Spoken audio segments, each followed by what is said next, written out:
আসসালামু আলাইকুম। আরেকটি নতুন ভিডিওতে আপনাদের স্বাগত। আজকের ভিডিওর শিরোনাম হচ্ছে জাকির খান এলেই কেঁপে ওঠে আদালত পাড়া। ভয় পেতেন শামীম ওসমানও। তাহলে কে এই শামীম খান? যে আদালত পাড়া আসলেই আদালত পাড়া কেঁপে উঠত এবং শামীম ওসমান ভয় পেত। চলুন আমরা একটু জেনে নেই। জেলা ছাত্রদলের সাবেক সভাপতি, শীর্ষ সন্ত্রাসী জাকির খান এলেই কেঁপে ওঠে নারায়ণগঞ্জ আদালত পাড়া। তাকে একসময় গডফাদার খ্যাত নারায়ণগঞ্জের প্রভাবশালী আওয়ামী লীগের সাবেক এমপি ওসমান শামীম ওসমানও ভয় পেতেন। প্রকাশ্যে সভা সমাবেশে শামীম ওসমান বলতেন, দেশের মধ্যে কাউকে ভয় পাই না। গালি দিয়ে বলতেন, আমি একমাত্র জাকির খানকেই ভয় পাই। বৃহস্পতিবার ছিল নারায়ণগঞ্জের ব্যবসায়ী নেতা সাব্বির আলম খন্দকার হত্যা মামলার ধার্য দিন। ওই দিন জাকির খানকে কারাগার থেকে নারায়ণগঞ্জ আদালতে হাজির করা হয়। জাকির খানের আসার খবরে সকাল থেকে কয়েক হাজার ক্যাডার বাহিনী আদালত পাড়ায় উপস্থিত হয়। এতে ব্যাপক ধাক্কাধাক্কিতে সাংবাদিক সহ অন্তত ৮ থেকে ১০ জন আহত হয়।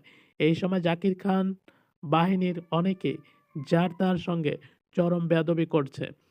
জাকির খানের আইনজীবী রাজীব মণ্ডল বলেন, বৃহস্পতিবার সাব্বির হত্যা মামলার সাক্ষী থেকে শেষে আসামিদের পরীক্ষা করছেন আদালত। এই সময় আমরা বলেছি, হত্যাকাণ্ডের সময় জাকির খান দেশে ছিলেন না। এর প্রমাণ হিসেবে জাকির খানের পাসপোর্ট আদালতে দাখিল করেছি। আগামী ২৬ নভেম্বর যুক্তিতর্কের জন্য আদালত দিন ধার্য করেছে। আশা করি আদালত ন্যায় বিচার করবেন এবং জাকির খানকে খালাস প্রদান করবেন। তিনি আরও বলেন, সাব্বির আলম খন্দকার হত্যা মামলায় ৮ জন আসামি, এর মধ্যে জাকির খান, নাজির, আজমির ওসমান বাহিনীর সদস্য ও মুক্তার হোসেন আদালতে উপস্থিত ছিলেন।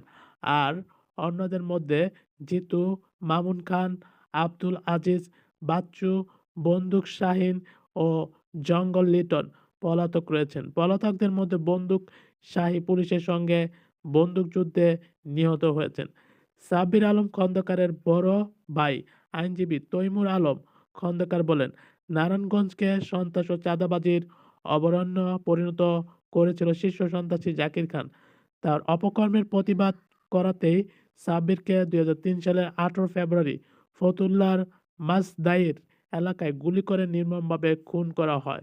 তৈমুর আরও বলেন, কেউ কেউ জাকির খানকে জনপ্রিয় বলেন, কিন্তু কোনো ভালো কর্ম আছে জাকির খানের? তার পরিবারের সন্ত্রাস দমন আইনে জাকিরের সাজা হয়েছিল, সেটা স্বরাষ্ট্রমন্ত্রীর সুপারিশের মাওকুফ হয়। আরেকটি মামলার তার সাজা এখনও বহাল রয়েছে।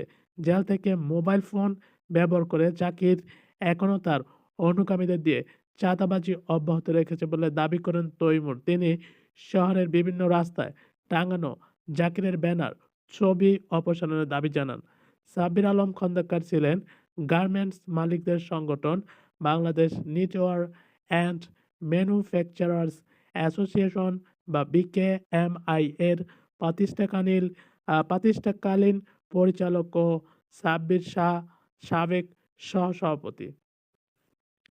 তো দর্শক, আপনারা জানতে পারলেন যে এই জাকির খান কে। তিনি নারায়ণগঞ্জের একজন শীর্ষ সন্ত্রাসী এবং তাকে শামীম ওসমানও ভয় পেতেন। চিন্তা করেন তিনি কত বড় সন্ত্রাসী এবং তিনি যে হত্যা মামলা করেছেন, চাঁদাবাজি, তারপর হচ্ছে হত্যাকাণ্ড, চাঁদাবাজি এইসবের সাথে তিনি জড়িত ছিলেন। ২০০৩ সালের সাব্বিরকে হত্যা করে নির্মমভাবে গুলি করে সেই মামলায় তাকে গ্রেপ্তার করা হয়। এছাড়া তার আরও যে মামলাগুলো আছে তার নামে, সেগুলো যখন আওয়ামী লীগ সরকার ক্ষমতা ছিল তাদের যে এমপি মন্ত্রীর আহ, তাদের সুপারিশ ক্রমে তিনি সেই মামলাগুলো থেকে খারিজ পান এবং তিনি তার কার্যক্রম চালিয়ে যান। এখনো বলা হয়েছে যে তিনি নাকি জেলে বসে মোবাইল দিয়ে তার যে বাহিনী আছে সেই বাহিনীদের দিয়ে চাঁদাবাজি করান এবং তিনি তার কাজকর্ম জেলে বসে চালিয়ে যান।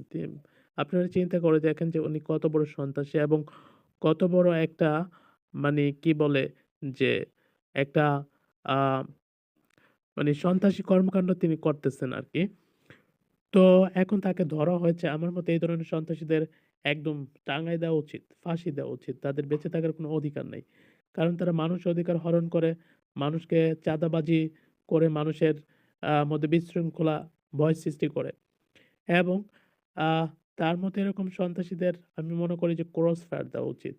কারণ তারা বাংলাদেশটাকে যেভাবে একটা উচ্ছৃঙ্খল, একটা ভয়ংকর পরিস্থিতির মধ্যে তারা রেখেছে, তাদের যদি কয়েকটাকে এইভাবে ক্রস ফায়ার করে মারা হয়, দেখবেন যে বাংলাদেশ এইভাবেই শান্ত হয়ে যাবে এবং আরো অন্যান্য যারা সন্ত্রাসী আছে তারা এমনি চুপ হয়ে যাবে। কিন্তু এই সরকার তো সেটা করতেছে না। সরকার আস্তে, আস্তে আগাচ্ছে। এখন কতদূর তারা কি করতে পারে জানি না। অনেককে গ্রেপ্তার করা হচ্ছে। হ্যাঁ? তো এখন চিন্তা করেন যে প্রকাশ্যে সন্ত্রাসবাদী করতো এবং তিনি তাকে নারায়ণ গঞ্জের যে এমপি ছিল শামীম ওসমান তিনিও ভয় পেতেন। তো দর্শক, এই ধরনের সন্ত্রাসীদের কি করা উচিত? আপনাদের গুরুত্বপূর্ণ মতামত আমাদের কমেন্ট বক্সে জানিয়ে দিবেন। এখনকার মতো বিদায় নিচ্ছি। কথা হবে অন্য কোনো সময়। ততক্ষণ পর্যন্ত ভালো থাকবেন। আল্লাহ হাফেজ।